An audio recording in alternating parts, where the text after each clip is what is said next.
Vamos a revisar la declaración anual de esta persona física en el sistema que está disponible en el portal del SAT para su presentación. Como podrán ver, tenemos aquí el sistema básicamente en cuanto a salarios, y tenemos aquí la información precargada en el sistema de los ingresos que este trabajador obtuvo en el ejercicio. Tenemos ingresos anuales, tenemos los ingresos exentos, tenemos la parte que se va a acumular a los demás ingresos, que son 219,726. Tenemos la parte de los ingresos no acumulables por el pago por separación. Tenemos un subsidio, ese subsidio lo quiero aclarar, este subsidio que tenemos en pantalla es el subsidio de acuerdo a la tabla. No hay que confundir, no es el subsidio que se le entregó en efectivo. El subsidio que tenemos en pantalla es el subsidio que le correspondió de acuerdo a la tabla de subsidio. Y tenemos todo lo que se le retuvo en el ejercicio. Ahí tenemos 30,929. Entonces, ¿qué tenemos que hacer? Yo les comenté que hay que revisar cada campo, hay que revisar básicamente los comprobantes de nómina, de si están bien llenados. Y tú puedes visualizar en el sistema de presentación de la declaración anual de personas físicas, puedes visualizar los patrones que este trabajador tuvo durante el ejercicio. Tenemos aquí dos patrones. Y en ese sistema podemos entrar a revisar, precisamente, podemos entrar a revisar cuáles son los conceptos que el patrón timbró como ingreso anual, como ingreso exento, como cuánto le retuvo durante el ejercicio ese patrón. Igual tenemos la parte exenta, lo que te comentaba. Es importante revisar cada concepto, el aguinaldo, la PTU, la prima vacacional, la prima dominical, si están los exentos, si están bien determinados. Eso es lo que les comentaba. Si es importante que se revise en el sistema, yo aquí lo estoy mostrando.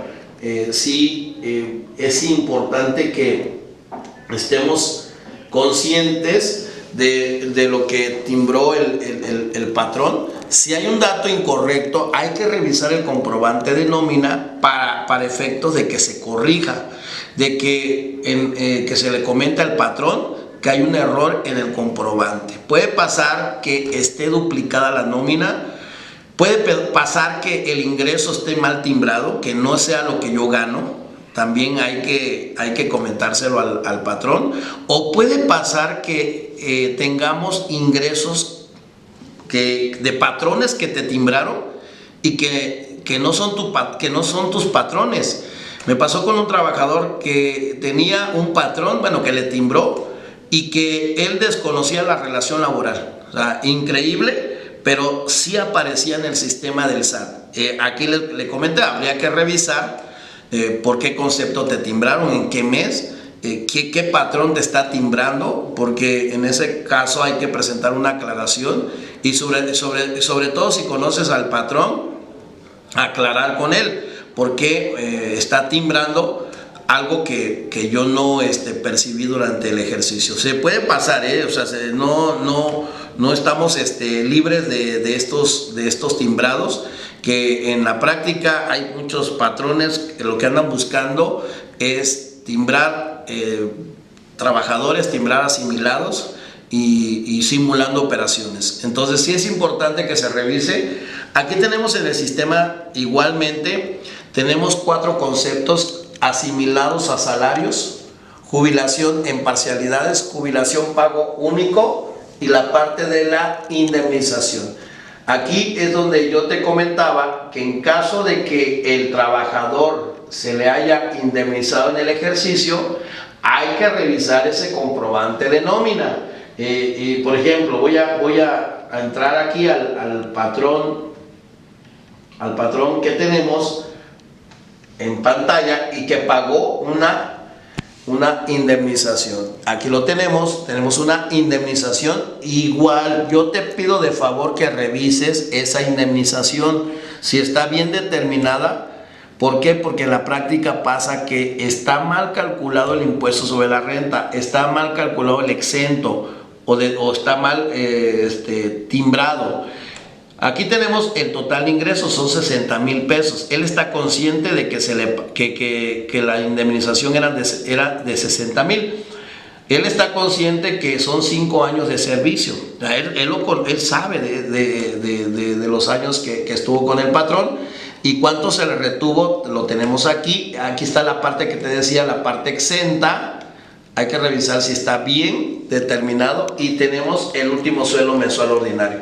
Entonces sí es importante que se revisen esos conceptos porque puede pasar en la práctica que esté mal determinado. Aquí sobre todo lo más importante es tener el total de ingresos, el último sueldo mensual ordinario que ya lo tengo, 15,000, y yo puedo con base a esos datos y el número de años de servicio, yo ya puedo determinar el ISR y puedo determinar la parte exenta. Entonces yo me puedo dar cuenta si el recibo de nómina es correcto o es incorrecto. Entonces sí es importante que se revise por favor cada concepto, cada campo, cuánto le está pagando el patrón 1, cuánto le está pagando el patrón 2, y en caso de tener diferencias hay que revisar cuál es la diferencia. Entonces puede pasar que el patrón ya lo haya hecho, puede pasar que el patrón ya lo haya hecho y que no aparezca la información actualizada. Igual puede pasar que el patrón ya lo haya detectado, pero que no haya hecho la corrección.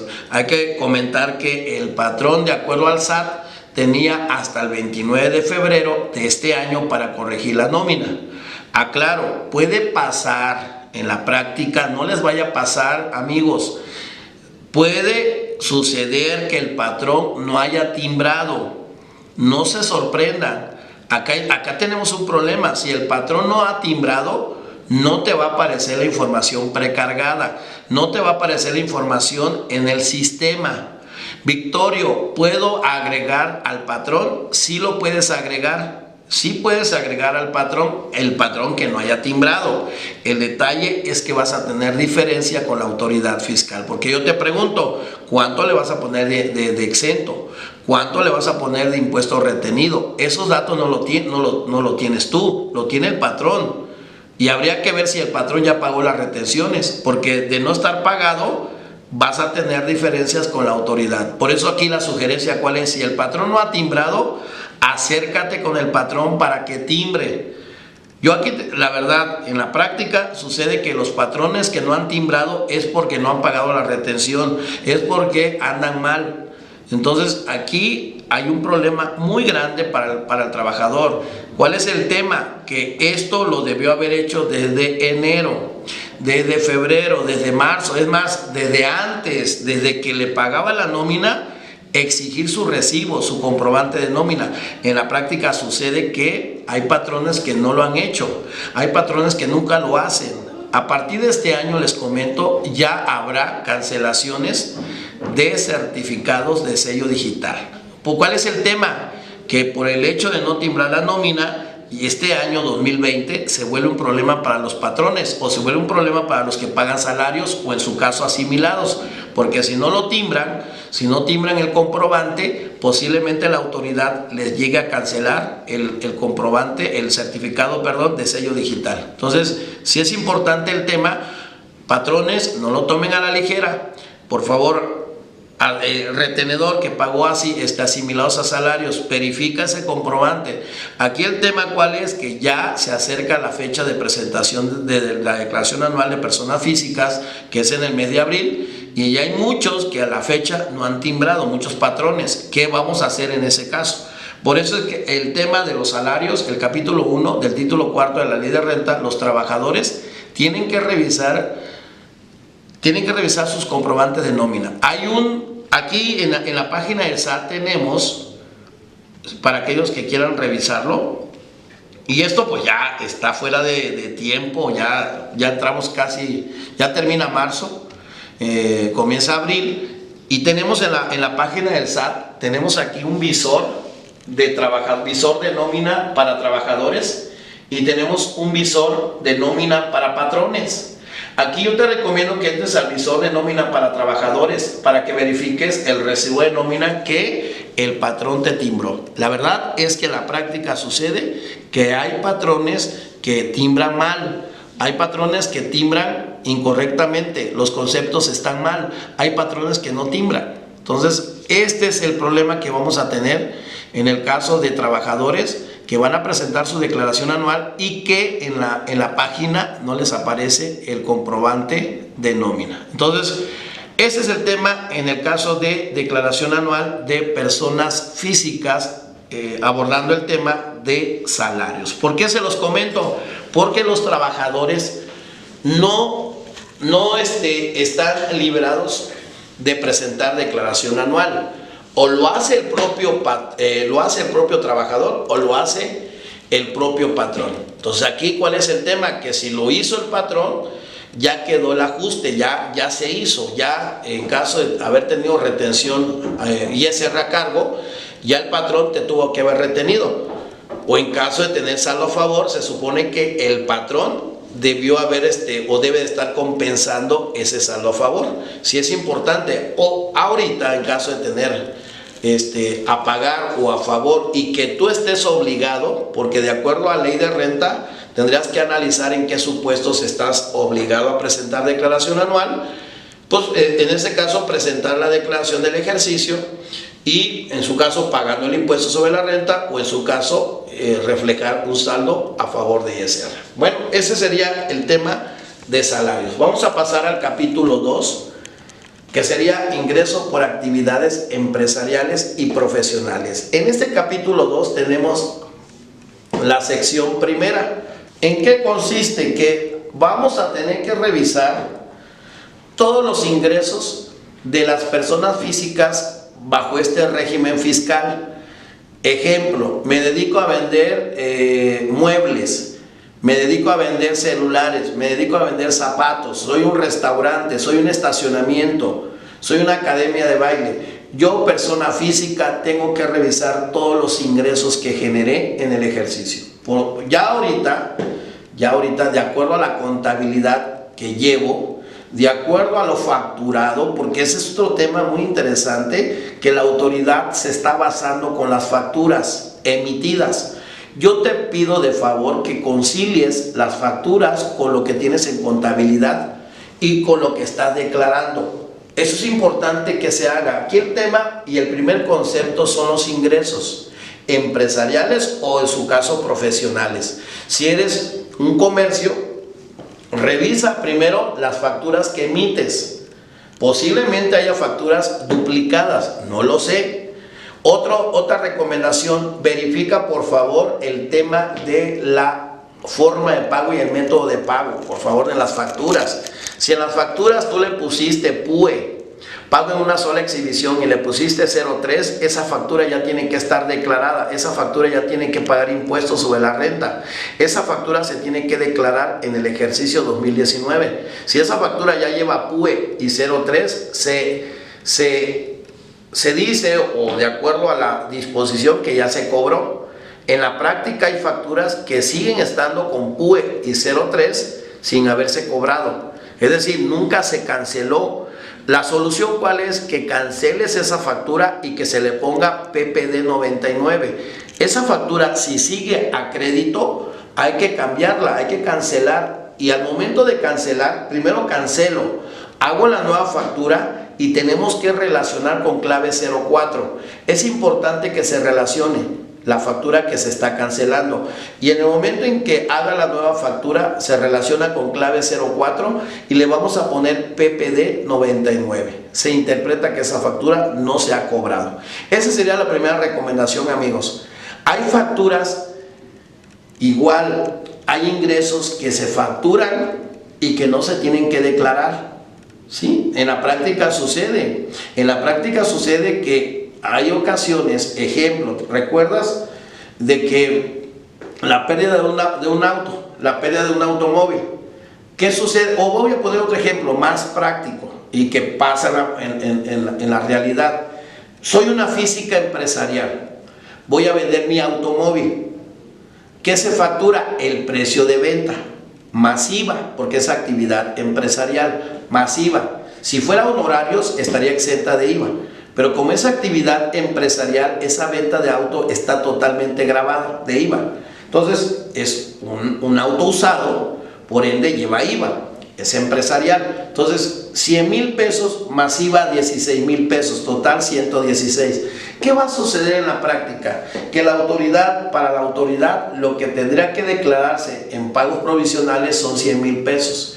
Está mal la autoridad. Aunque yo haya facturado 100,000 pesos, no es ingreso. Lo que es ingreso es la ganancia en la venta del activo fijo.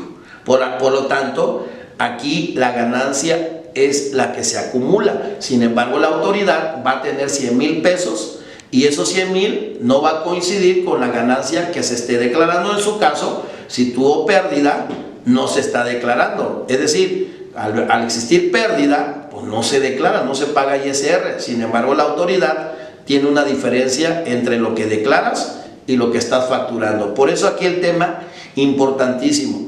El tema, ¿cuál es aquí? Que tenemos que verificar las facturas emitidas. ¿Qué estoy facturando? Y tenemos que hacer unas conciliaciones que lo tenemos que hacer cada mes entre lo que facturas y lo que declaras. Sí, la verdad, esto es básico. La práctica lo tenemos que hacer. Sí, si declaras 100 pesos, tenemos que ver por qué la factura dice 120. ¿Cuál es la diferencia? 20 pesos. ¿Por qué hay una diferencia de 20? Yo declaré 100 y tengo facturado 120. Habría que analizar por qué se tiene la diferencia. La diferencia podría ser la venta del activo, ¿sí? Otro caso, podemos tener ingresos que no se facturan y que se tienen que declarar. El ejemplo, la ganancia cambiaria. Yo puedo tener ganancia cambiaria, más ahorita que están las diferencias cambiarias en cuanto al peso frente al dólar, tenemos diferencias entre el dólar con la moneda nacional. Podemos tener diferencias. El año pasado, 2019, puede suceder que haya tenido diferencias cambiarias, ganancia cambiaria. Eso se declara, pero no se factura. Entonces, vean lo importante del ingreso en la actividad empresarial y en la profesional. Voy con la profesional. Hay profesionistas que no están declarando todo lo que está en la cuenta bancaria. Ejemplo, el médico. El médico recibe dinero en sus cuentas bancarias y te aseguro que no lo está declarando. ¿Y por qué no lo está declarando? Porque no le pidieron factura. Pasa en la práctica de que tengo depósitos, pero como no me pidieron factura, no lo declaro. A ver, que quede claro, médico, profesionista, no solamente médico, un contador, un abogado, un arquitecto, un ingeniero, cualquier profesionista, cualquier persona física que genere honorarios, importante checar sus cuentas bancarias, qué depósitos tiene su cuenta bancaria, porque eso puede ser sujeto a un ingreso presunto. Entonces, sí es importante que revisen las cuentas bancarias empresariales y profesionales. ¿Qué tienen en las cuentas bancarias? Detectar el origen de ese dinero, porque te comento, hay ingresos que no se están declarando y te delata el estado de cuenta bancario, te delata el ingreso que cayó en la cuenta bancaria. Entonces hay que revisar esas cuentas bancarias. Estamos en declaración anual de personas físicas, tenemos que ser conscientes de todos los ingresos que se tienen que declarar. En el ejemplo tenemos las ventas cobradas. Se supone que en el ejemplo tenemos 485,700. Se supone que eso está parado con una factura y se supone que las facturas dicen PUE y dicen 03. Así está, así tendríamos que hacer nuestra conciliación. Si yo tengo 485,700, se supone que todo eso está facturado y coincide con lo que está declarado, lo cobrado en cuenta bancaria con la factura, con el CFDI, y que eso ya está la conciliación cada mes. Tenemos la ganancia en venta de activo, ya les comenté, lo que se declara la ganancia es en materia fiscal, el precio de venta menos el costo de adquisición del auto. Si hay una parte pendiente por deducir, se actualiza y es la parte que voy a deducir, igual a ganancia si es mayor el precio de venta que el costo. Voy a tener una ganancia, es la que tengo que acumular. Los intereses por ventas, esto también ya está facturado, hay un CFDI por esa venta cobrada. Ese interés por esa venta cobrada es un interés cobrado derivado de una actividad empresarial. Y tenemos bonificaciones recibidas. Aquí otro tema de los ingresos. Puede pasar en la práctica que yo tenga compras que deduje. Yo compré en el año 1,000,000 de pesos. Claro, una física deduce las compras, una moral deduce el costo de lo vendido. Una física, yo compré en el año 1,000,000 de pesos. Tengo el CFDI, tengo bien el comprobante, porque hasta eso hay que revisar los comprobantes, cumplir requisitos para que la compra proceda. Entonces, ¿qué tengo aquí? Tengo la factura de compra, pero resulta que el proveedor, ¿qué creen que hizo? Me hizo bonificaciones. Esa bonificación se puede convertir en ingreso, siempre y cuando haya hecho deducible la compra. Si fue deducible la compra en total y yo tengo una bonificación recibida, un descuento recibido o una devolución que yo hice una devolución, eso para mí se convierte en ingreso. ¿Y por qué en ingreso? Porque en su momento ya deduje la compra. Al ser deducible, lógicamente esa bonificación a mí me beneficia. Al ser una bonificación recibida, al tener una nota de crédito, para mí se convierte en un ingreso. ¿Por qué? Porque en su momento deduje la totalidad, por lo tanto esa bonificación para mí se convierte en ingreso. Eso es importante. Por favor, en la práctica les voy a comentar, chequen bien las notas de crédito. Podemos tener notas de crédito y eso se puede convertir para ti en ingreso. Si yo deduje el total de la compra, lógicamente toda bonificación, todo descuento o toda devolución se te puede convertir en ingreso. Entonces, ser precavidos, checar otra vez el repositorio del SAT, el sistema del SAT. En el SAT tenemos facturas emitidas, tenemos facturas recibidas. Ahí puedes verificar todas las facturas que tiene el SAT en su portal. Entonces yo te recomiendo que verifiques también si no hay notas de crédito, porque puede pasar que esa nota de crédito se te convierta en un ingreso. Entonces estoy hablando de varios ingresos que en la práctica se pueden omitir. Ingresos en las cuentas bancarias, bueno, depósitos en las cuentas bancarias. Tenemos aquí las facturas también que la autoridad está revisando. Otro dato, por favor, conciliación con terceros. Si tienes operaciones con notarios, si tienes operaciones con un tercero, eso al final se tiene que revisar. Ejemplo, gasto por cuenta de terceros.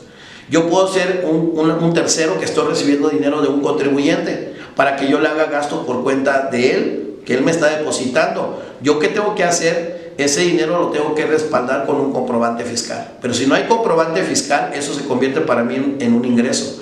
Hay un contrato de mandato. Yo recibo dinero. ¿Yo qué tengo que estar haciendo?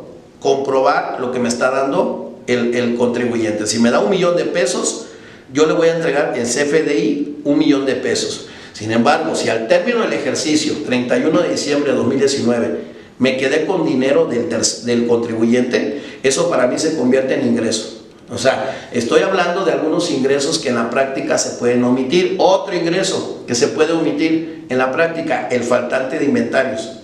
Si yo me dedico a vender zapatos y según yo factura, según contabilidad, tengo 1,000 pares de zapatos, eso en materia fiscal se considera ingreso. Entonces, hay que tener mucho cuidado con la omisión de los ingresos. Hay ingresos que puede pasar que la autoridad te revise y detecte ingreso omitido. Ese faltante en los inventarios, yo tengo que respaldar el faltante.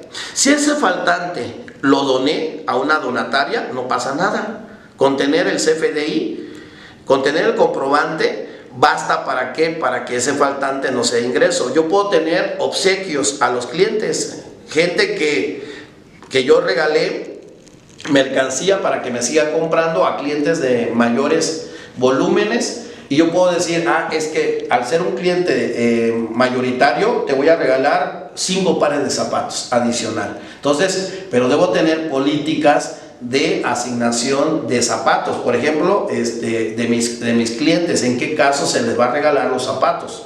Yo debo tener políticas bien claras, yo debo decirle a los clientes en forma general. La idea es que me conozcan. ¿Es deducible? Sí, los obsequios, atenciones y otros de naturaleza análoga se pueden respaldar en este caso y no habría faltante en los inventarios. Otro caso, destrucción de mercancía. Yo le avisé al SAT, bueno, no tengo ningún problema. Con el aviso ante el SAT, con eso me quito el faltante en los inventarios. Otro, me robaron mercancía.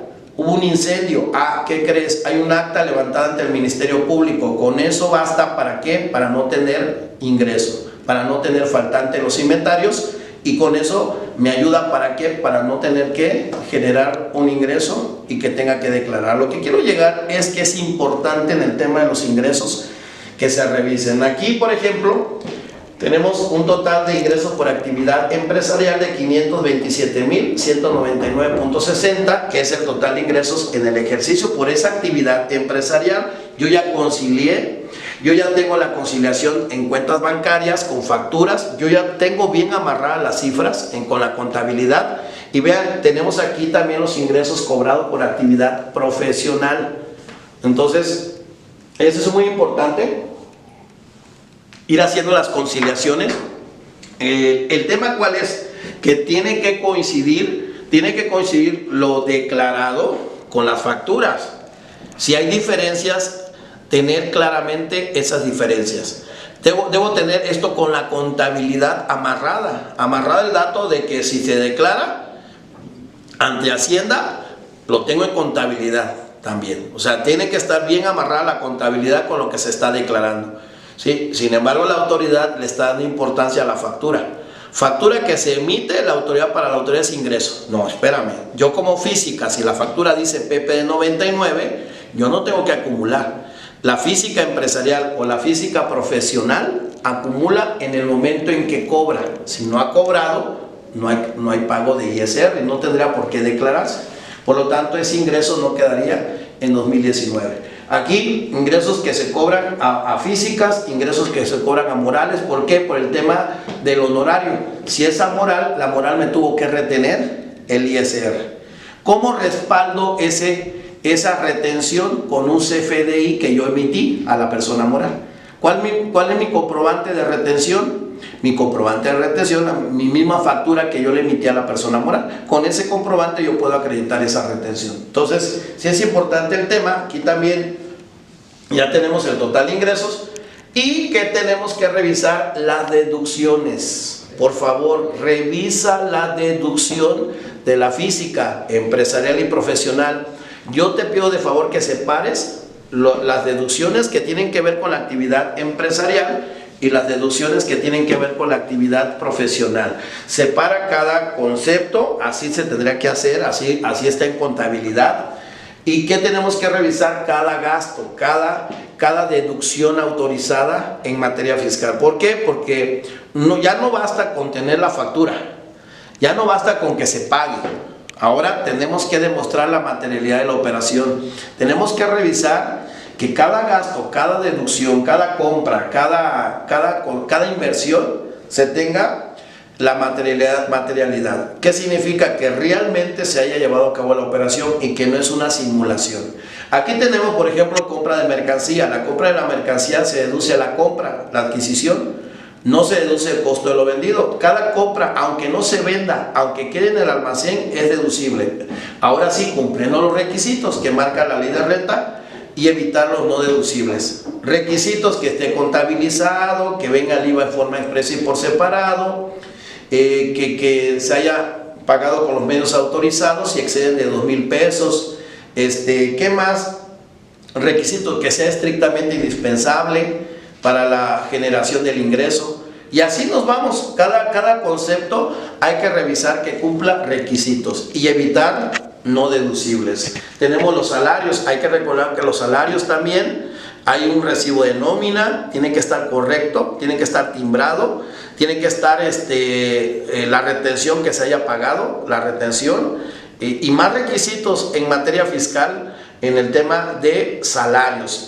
Y así sucesivamente me voy con cada concepto. ¿Qué tenemos que hacer ahorita con la declaración anual? revisar cada deducción. Cada deducción, ¿por qué? Porque cada deducción debe cumplir ciertos requisitos. El tema, por ejemplo, de viáticos, el viático como tal, gastos de viaje, si hice viáticos, si pagué viáticos a los trabajadores que se hayan timbrado, que se tenga el comprobante del viático. De no tenerlo, voy a generar un no deducible. Entonces, por eso te decía, cada concepto debo tener cumplir requisitos y evitar no deducibles. Es importante revisar en la parte de los requisitos de las deducciones autorizadas para la actividad empresarial y profesional, igual como sucede en la parte de los ingresos, que se revise el tema de la facturación electrónica, el tema del comprobante fiscal. Si vas a tener deducciones, no en todos los casos se requiere tener un comprobante fiscal. Se tiene la idea de que en todos los casos se debe contar con un comprobante. Caso pérdida cambiaria. La pérdida cambiaria no se necesita un comprobante fiscal. El caso de las inversiones se aplica un porcentaje máximo. Ejemplo, el automóvil 25%. ¿Qué voy a aplicar en el ejercicio? El 25% de esa deducción. Como tal, actualizada, no se necesita un comprobante fiscal. El tema de la destrucción de mercancía, porque es obsoleta. En 2019 destruí mercancía que no sirve, mercancía que está caduca. Por ejemplo, ¿cuál es aquí el tema? Que no se requiere un comprobante fiscal. Basta con que se presente el aviso ante el SAT y que el SAT haya autorizado esa destrucción para tener esa deducción autorizada. O el tema en que roba mercancía en la empresa, con el hecho de levantar el acta ante el Ministerio Público, con eso basta para tener la deducción autorizada. O sea, ¿a qué quiero llegar? Que no en todos los casos se requiere tener un comprobante fiscal. Existe la idea de que en todos los casos se necesita un comprobante, pero por ejemplo, si yo compré papelería, sí necesito tener un comprobante fiscal por ese gasto. Yo necesito comprobar la materialidad de la operación, que si es que ese gasto es procedente, es estrictamente indispensable, que realmente se llevó a cabo la operación, la materialidad de esa operación como tal. Pero sí debemos checar. Otra recomendación, verificar los repositorios del SAT. Puede suceder que no se tenga el comprobante o que el comprobante esté incorrecto si no cumple requisitos. En el tema, ¿cuál es? Que la autoridad se basa en que si no hay factura es improcedente la deducción como tal, y no es así. No es así. Aquí es importante claramente, si compré mercancía y esa mercancía es deducible para la empresa empresarial, pues sí necesito tener un comprobante fiscal y cumplir con todos los requisitos en materia fiscal. Sí es importante. Y el tema, claro, la materialidad, que realmente se haya llevado a cabo esa operación, sobre todo la entrada de la mercancía al almacén, el traslado de esa mercancía, que se pagó un flete, se pagó un seguro. Todo eso se tiene que demostrar ante una posible revisión por parte de la autoridad fiscal. Entonces tenemos aquí el tema de las deducciones. Otra vez, empresarial y profesional, tenemos que revisar cada gasto, tenemos que revisar cada inversión, cada compra, cada adquisición de mercancía. Tenemos que tener claramente cuáles son las deducciones a las que yo tengo derecho. Y aquí, por ejemplo, me voy a la ley de renta, al ISR, y sí es importante tener claramente qué deducciones tengo derecho. Me voy al artículo, el 101, yo te recomiendo para efectos de todos los ingresos. El artículo 101 me señala básicamente todos los ingresos que se tienen que acumular. Aquí está: ingreso acumulable por la realización de actividades empresariales o por la prestación de servicios profesionales. Aquí está. Sin embargo, nos da una lista de todos los ingresos que podemos llegar a tener. Las condonaciones también se consideran ingresos y así. Ahora, en el caso de las deducciones, que es el tema que estoy abordando, es el artículo 103 de la ley de renta. Me dice cuáles son las deducciones a las que tengo derecho. Aquí está, deducciones siguientes, el artículo 103 de la Ley de Renta. Hay que revisar cada deducción. Las devoluciones, descuentos, bonificaciones que habíamos comentado, se convierte en deducciones. Igual las adquisiciones de mercancías también son totalmente procedentes, los gastos, papelería, la renta del inmueble, el teléfono, la luz, la publicidad, los honorarios al contador, al abogado, las inversiones que tenga en un equipo de cómputo, una maquinaria, un automóvil, aplicando porcentajes máximos.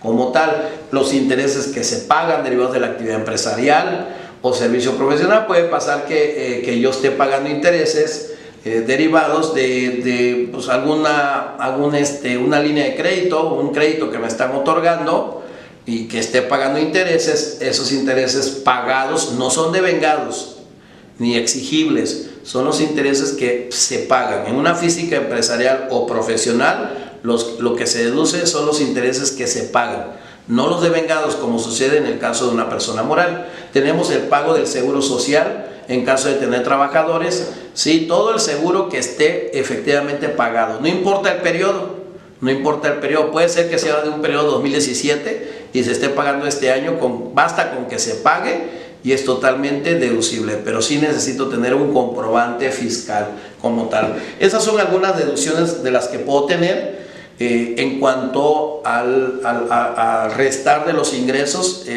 cobrados, y estas son deducciones que voy a poder aplicar. Entonces es importante tener claro cuáles son las deducciones que voy a aplicar en la declaración anual. Hay que cumplir requisitos. Los requisitos los vamos a encontrar en el artículo 105, por favor, de la Ley de Renta. Ahí vamos a encontrar todos los requisitos que se deben de cumplir. Una de ellas es que esté pagado, erogado. Y cuando digo erogado, no precisamente tiene que ser que vaya con el dinero o que haga una transferencia. Puede ser una línea de crédito, puede ser una tarjeta de crédito. Si yo utilizo una tarjeta de crédito para pagar una compra de mercancía, es totalmente deducible porque está pagado. Yo ya le pagué, utilicé una tarjeta de crédito bancario y con eso es totalmente deducible. Puedo también pagar con mercancía, pagar con bienes. Es decir, oye, proveedor, no tengo para pagarte, pero te puedo pagar con publicidad. Puede suceder o puede pasar en la práctica, y con eso basta. ¿Para qué? Para considerar que la mercancía está pagada. Entonces son formas de extinción de obligaciones. Lo puedo hacer. Igualmente que lo que comentaba, que sea estrictamente indispensable para la obtención del ingreso. Sí, hay gente que deduce hasta la despensa, eso no es procedente. Hay gente que deduce cosas personales, que el refrigerador, que la lavadora, eso no es procedente, a menos que la actividad a la que te dediques sea una lavandería. Bueno, la lavadora sí es procedente, pero una lavadora para una física empresarial que vende computadoras, ¿qué tiene que hacer la lavadora? Pues no sería procedente. Esto va a depender del tipo el tipo de servicio, el tipo de actividad económica que tengas ante Hacienda, que se reste una sola vez. Básicamente los medios de pago autorizado, arriba de 2,000 pesos, medios autorizados, tarjeta de crédito, débito, cheque, transferencia, no es válido efectivo. Y así sucesivamente. Lo que tenemos que hacer ahorita con la declaración anual es cumplir con todos los requisitos para que sea procedente. Ya que tenemos aquí las deducciones, nos pasamos al siguiente tema, que es la PTU pagada.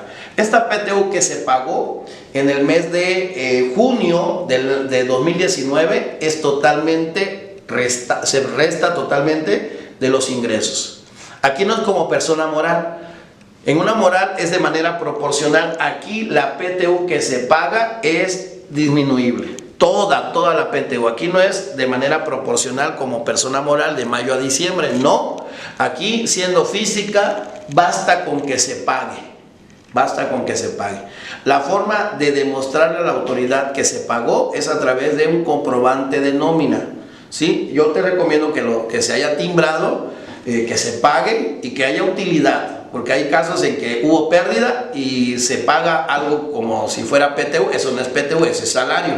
no se resta. Aquí tiene que ser verdadera PTU como tal. Entonces, toda la PTU que yo pagué en 2019, en junio, que es el caso de la física, 29 de junio, a más tardar de 2019, esa PTU que se pagó es totalmente disminuible. Ojo, no es deducción, es una disminución como tal.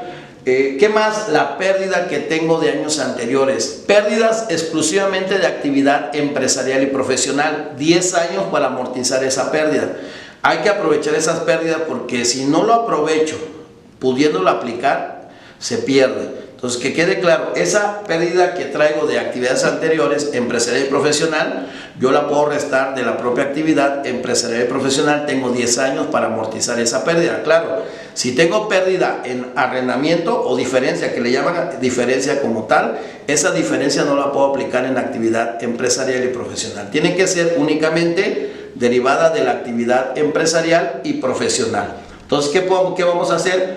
Checar las pérdidas y aprovecharlas en la declaración anual de 2019. Esa pérdida viene a restar de la utilidad fiscal que se determine en el ejercicio. Entonces ya tengo la utilidad gravable del ejercicio. Esa utilidad gravable la voy a sumar a los ingresos acumulables por salarios. Entonces ya ven, ya tenemos salarios, tenemos actividad empresarial y profesional. Esa utilidad gravable del ejercicio se suma a los ingresos acumulables por salarios. Entonces vean cómo vamos a ir incorporando las utilidades en cada régimen y el tratamiento que puede tener una pérdida en cada régimen, el tratamiento que puede tener en el caso de esas utilidades que se determinan en cada régimen, las vamos a ir sumando de tal manera que al final apliquemos una tarifa anual.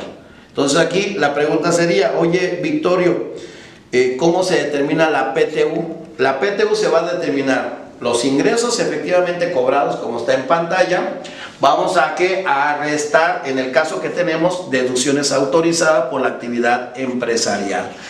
Ahora, aclaro, si tenemos ingresos exentos de los trabajadores y que una parte se dedujo y otra parte no, la parte que no se deduce la podemos restar de la base para PTU, de los ingresos cobrados. Aquí no lo tenemos porque se pagó igual puro salario, puede pasar, pero bueno, para efectos didácticos podemos tener ingresos exentos como el aguinaldo. Entonces hay una parte que no se deduce, esa parte que no se deduce se puede restar de los ingresos cobrados base para PTU. Entonces sí es algo a favor para el patrón, que puede restar es eso que pagó, lo puedo restar de los ingresos cobrados por la actividad empresarial o profesional como tal, y determinó la base para PTU, la tasa de la PTU 10%, y esa PTU que voy a distribuir se va a pagar ¿cuándo? A más tardar el 29 de junio de 2020. Esa PTU es la que se genera y la que se paga a más tardar el 29 de junio de este año como tal. El siguiente capítulo es el tercero, ingresos por arrendamiento y en general por otorgar el uso goce temporal de bienes inmuebles. Es importante otra vez en cuanto a los ingresos, ya sea casa habitación o local comercial, todo lo que se haya facturado coincida con lo que se declaró en pagos provisionales. Ingresos cobrados a crédito, no, ingresos cobrados como tal por la renta de una casa habitación, exento de IVA, local comercial lleva IVA, básicamente serían los ingresos efectivamente cobrados derivados del arrendamiento, del uso goce, el uso goce temporal de bienes inmuebles como tal. Que quede claro, aquí nos vamos a enfocar exclusivamente a bienes inmuebles.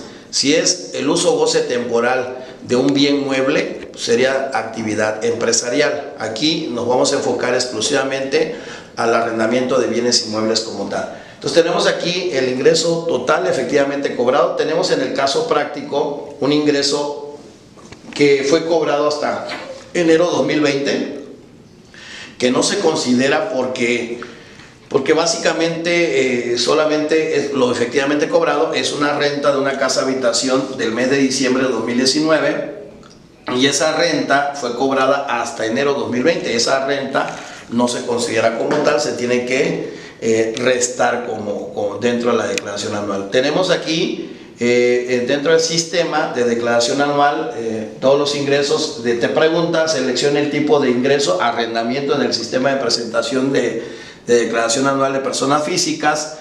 El tipo de ingresos que serían 2.200.000 pesos en nuestro caso práctico, y básicamente es como lo tengo que llenar en el sistema.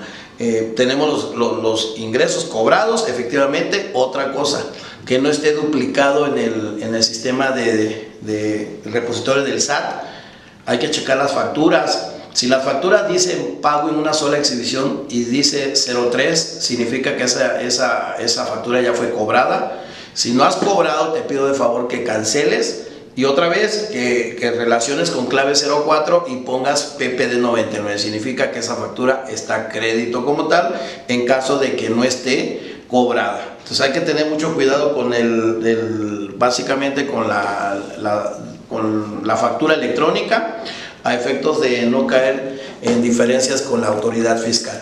Aquí tenemos ahora algo muy importante. Aquí, si en el ejercicio opté por deducción ciega, que sería el 35%, deducción ciega como tal, estoy aplicando el 35% de deducción ciega.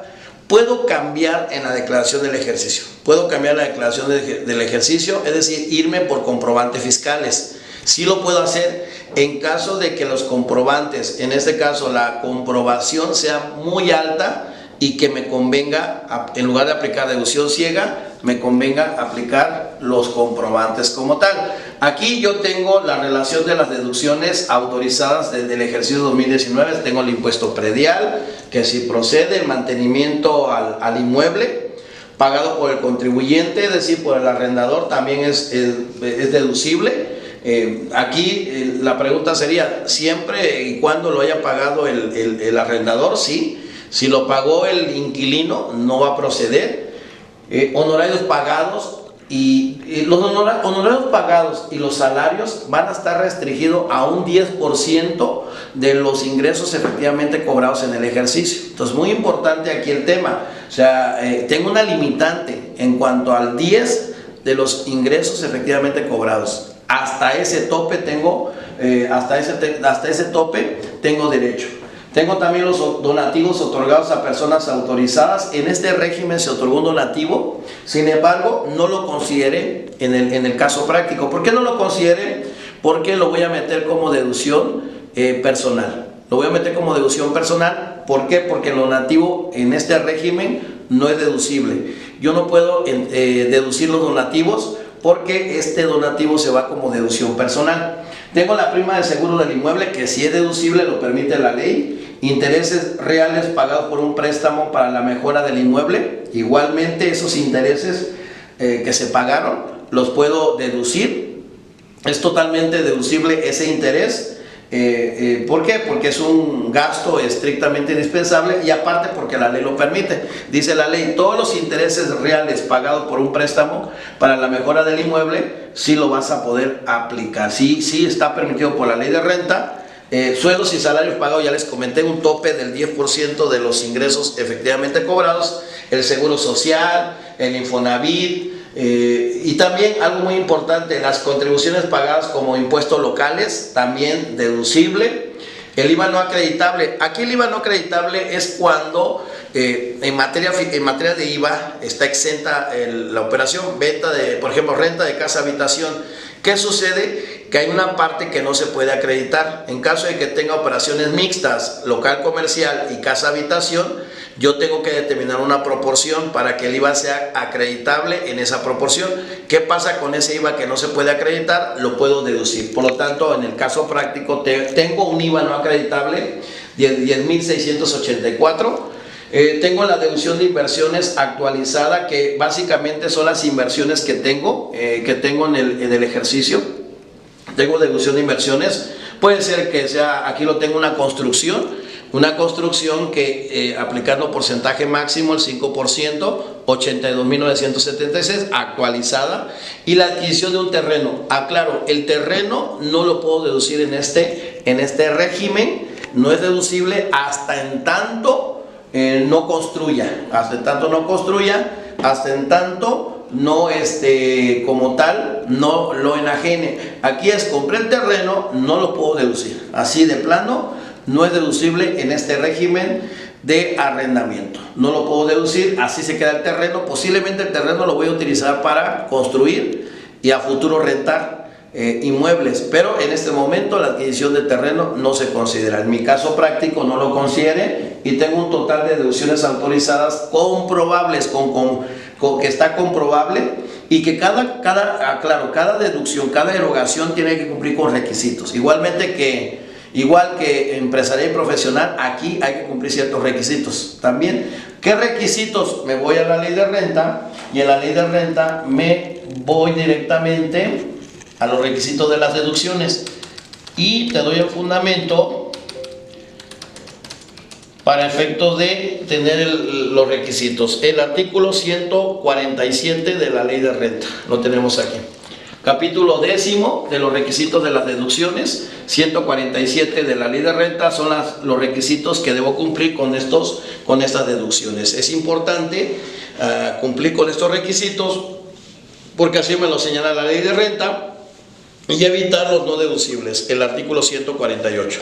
El 148 tenemos los conceptos no deducibles que no los puedo aplicar en este régimen, está prohibido. Entonces aquí es importante que cada deducción, cada erogación en arrendamiento de bienes inmuebles, me vaya al artículo 147 y me vaya al artículo 148. La idea es que cumpla requisitos y evitar no deducibles como tal. Entonces, ¿qué hago yo?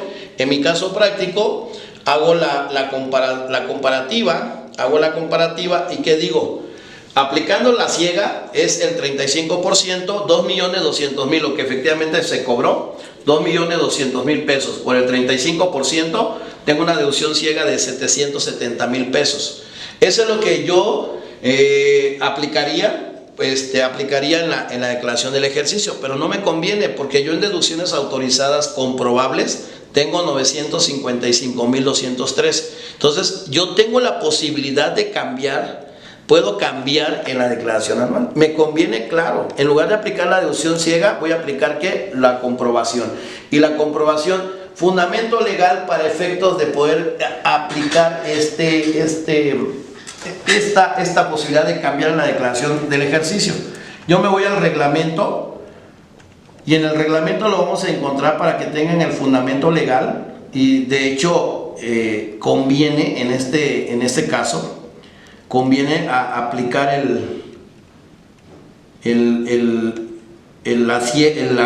la comprobación. Me voy a la ley de renta, al reglamento, y miren qué interesante. Es el artículo para efecto de hacer el cambio. Vean, el 196. Aquí lo tenemos. Voy a proyectar en pantalla 196. Yo puedo cambiar, dice aquí, pudiendo cambiarse la opción al presentar la declaración anual del ejercicio al que corresponda. Es decir, si apliqué la ciega, me dice el 196 del reglamento, si apliqué ciega, yo puedo cambiar en la declaración del ejercicio a comprobación. Sin embargo, si me fui en pago provisional a comprobación, yo no me puedo cambiar a la ciega en la declaración del ejercicio. Eso hay que tomarlo en cuenta. Entonces, ¿cuál es la estrategia? Siempre opta por la ciega en pago provisional. Esa es la estrategia. Y ya en la anual decides si cambias o no. Porque si te vas por comprobación, ya no puedes cambiar a ciega. Eso sí, muy importante aclararlo. Aquí la ventaja es que me fui por ciega y en la anual me convino aplicar comprobación, por lo tanto me voy por comprobación porque es mayor. Fundamento legal 196 del reglamento de la ley del ISR. Bueno, seguimos. Entonces aquí ya tenemos el ingreso, tenemos la deducción que es comprobación, y aquí tenemos el ingreso acumulable por arrendamiento de bienes inmuebles. Todo lo que efectivamente cobré menos todas las deducciones autorizadas comprobables y tengo un ingreso acumulable por arrendamiento de bienes inmuebles. Este importe lo tengo que acumular a los demás ingresos por salarios, por actividad empresarial y profesional, más el ingreso acumulable por arrendamiento de bienes inmuebles. Es así como determino este ingreso y que se acumula a los demás ingresos que haya generado el contribuyente. Ahora bien, sí es importante aclarar que hay que cumplir con ciertos requisitos, ya lo aclaré. En el caso de la PTU, ¿sí? En caso de que se haya pagado o se haya tenido trabajadores, que si se tuvo trabajadores en este régimen fiscal, yo tengo que entregar PTU a los trabajadores. Ingreso cobrado menos deducción autorizada, ya sea la ciega o la comprobable. Hay que señalar que si me voy por la ciega, puedo deducir el impuesto predial. Tengo esa posibilidad como tal. Entonces, yo me voy por ciega, puedo aplicar impuesto predial. Yo me voy por comprobación, dentro de la comprobación está el impuesto predial. Ya determino la base y esa base me sirve para aplicar el 10% y lo que determine es la PTU que se genera y es la que voy a pagar a más tardar el 29 de junio de este año. Ahora, muy importante el tema en relación a la PTU, ¿sí? Tanto honorarios como arrendamiento de bienes inmuebles, yo no puedo entregar más de un mes de su salario.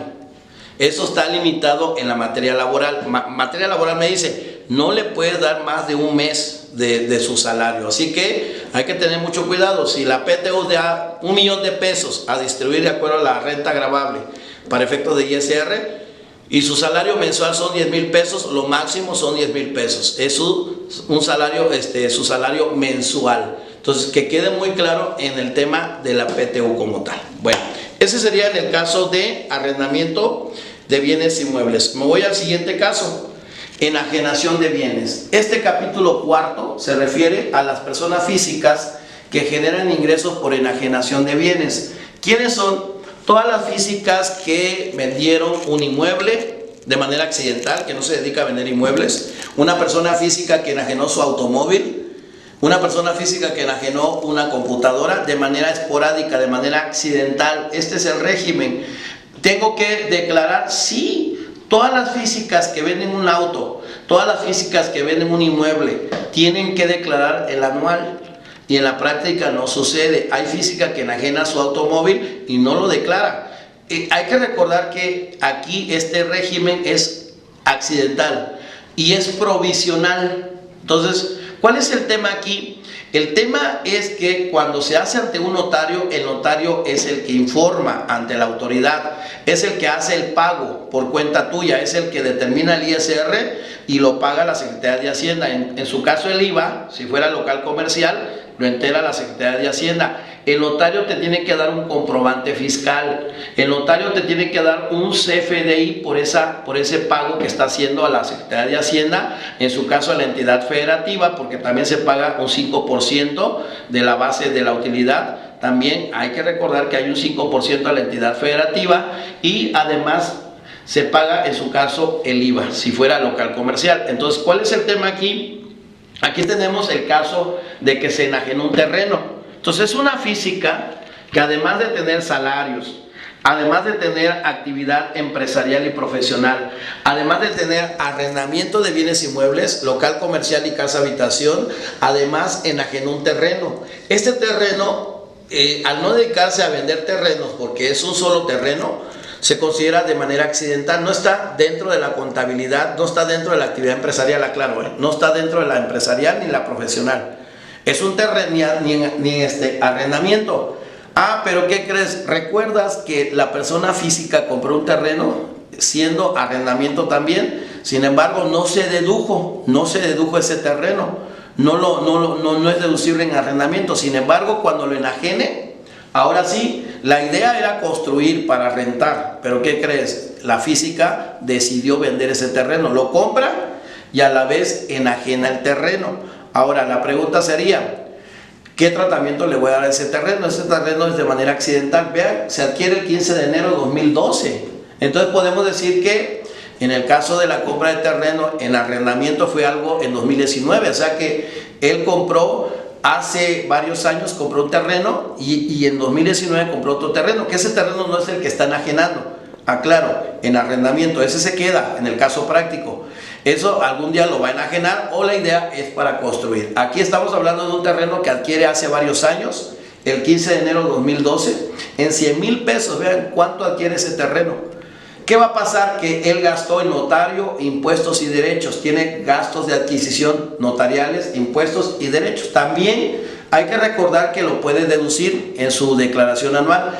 ¿Qué se requiere en este régimen? Que tengas comprobante fiscal. ¿Por qué? Porque el detalle es que si no tienes un comprobante fiscal no vas a poder deducir. Si necesitas tener, si compro una computadora y lo voy a enajenar, necesitas el CFDI, RFC, necesitas un comprobante fiscal. Si compré un automóvil, necesito que el auto reúna requisitos, que tenga el RFC. En la práctica sucede que el auto, como no lo pienso enajenar a futuro, no tiene RFC. Aquí es donde podemos tener problemas con la deducción. Entonces, que quede claro, es un terreno, lo voy a enajenar y el precio de venta, vean, del terreno 420,000 pesos. Entonces, ¿qué voy a hacer? Así de fácil.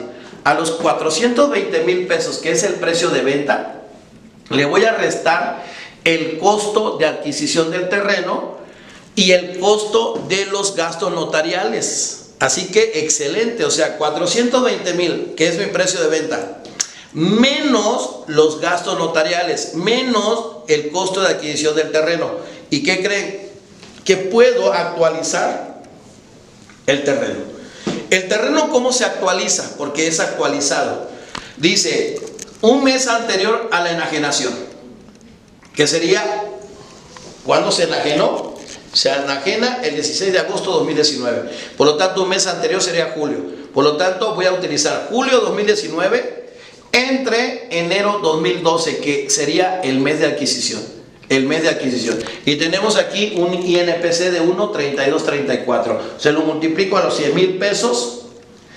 De 100,000 llega a 132,340. Entonces, aquí que tengo el costo, que es 100,000 pesos más la actualización, aplicándole la inflación, tengo un costo del terreno actualizado de 132,340. Esa es la parte interesante del tema en cuanto a la actualización. Que quede claro, en este régimen que es enajenación de bienes, sí puedo restar todo lo que el costo del terreno, el costo de la construcción, el carro, si fuera el caso, ¿no? Pero aquí tenemos un terreno. ¿Qué vamos a deducir? Los gastos notariales actualizados igual. ¿Cómo se actualizan los gastos notariales? Igual julio 2019, que sería en un mes anterior al mes de venta, que fue agosto, sería mes de julio, un mes antes, y el mes de erogación, que fue febrero 2012. Y tenemos la actualización 1,3208 por 7,000 pesos. Vamos a actualizar 7,000 por 1,3208 y llegamos a una actualización de los gastos notariales de 9,245.60. Más la suma del terreno actualizado, llego a 141,585.60.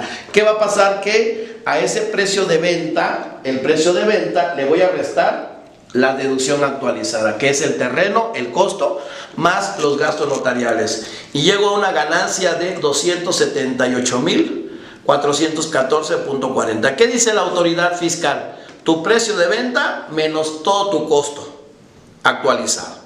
Tu costo fue el terreno y los gastos notariales. Entonces, en este régimen me dan oportunidad de restar los costos, costo del auto, costo de la computadora, costo del terreno, la construcción, todo actualizado.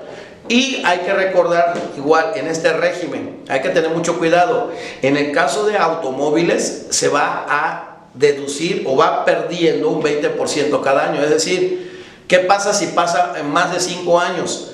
En el caso del auto, fiscalmente la ley de renta nos dice, ¿qué crees? Va a tener una disminución. Así que hay que checar los requisitos. Yo les pido de favor en este régimen que veamos los requisitos que deben cumplir estas deducciones. ¿Sí? ¿Por qué? Porque hay ciertos requisitos que se deben de cumplir en este régimen, enajenación de bienes como tal. Ya que tenga la ganancia por la enajenación, es importante aclarar que lo voy a dividir años completos de tenencia desde que se adquiere hasta la fecha de venta, que son 7 años, y ya determino la ganancia acumulable del terreno del ejercicio 2019. Esto para efectos de determinar lo que se va a acumular a los demás ingresos. ¿Cuál? Salario, empresarial profesional, arrendamiento, más esta ganancia acumulable del terreno. Básicamente llego a 39.773.49 que se acumula a los demás ingresos. Ahora, determino una ganancia no acumulable. ¿Cómo se determina? A la ganancia total del terreno le resto la ganancia que se va a acumular del terreno a los demás ingresos. ¿Y qué determino? Tal como se muestra en la pantalla, una ganancia no acumulable del terreno en el ejercicio 2019 de 238.640.91. Ahí está el caso, es decir, determinamos una ganancia no acumulable del terreno de 238.640.91. Hay que determinar una tasa efectiva al terminar la declaración del ejercicio, es decir, la suma de todos los ingresos, otra vez, la base, le calculo el ISR, y dice la propia ley de renta que podemos restar ciertas deducciones personales. Lo voy a comentar casi al final. Entonces ya tenemos una ganancia no acumulable de terreno. ¿Qué les quiero recomendar en este régimen? Básicamente yo recomiendo aquí, en este sistema, tengamos mucho cuidado en cuanto a que yo aquí es un régimen accidental, es esporádico, bienes muebles, bienes inmuebles, y si alguien enajenó, por favor que declare ese ingreso porque es provisional. Si tienes alguna persona física de cliente y que haya enajenado algo accidental, un bien mueble e inmueble se tiene que declarar porque es provisional. Y hay que recordar que quienes declaran aquí, cuando se consigna esas operaciones se llevan en escrituras públicas, quien entera es el notario. Entonces el notario es el que le está informando a la Secretaría de Hacienda. Si son bienes muebles como un carro, aquí hay que tener mucho cuidado porque este tipo de bienes hay una alta y una baja. Entonces, y generalmente se endosa la factura, cuando no debería de ser así. Generalmente en este régimen, enajenación de bienes, quien da la factura es el que vende. En la práctica únicamente se endosa la factura, que no debería ser así. Hay que tener mucho cuidado en este régimen. Entonces, si una física enajenó de manera accidental, si una física de manera esporádica enajenó un bien, va en este régimen.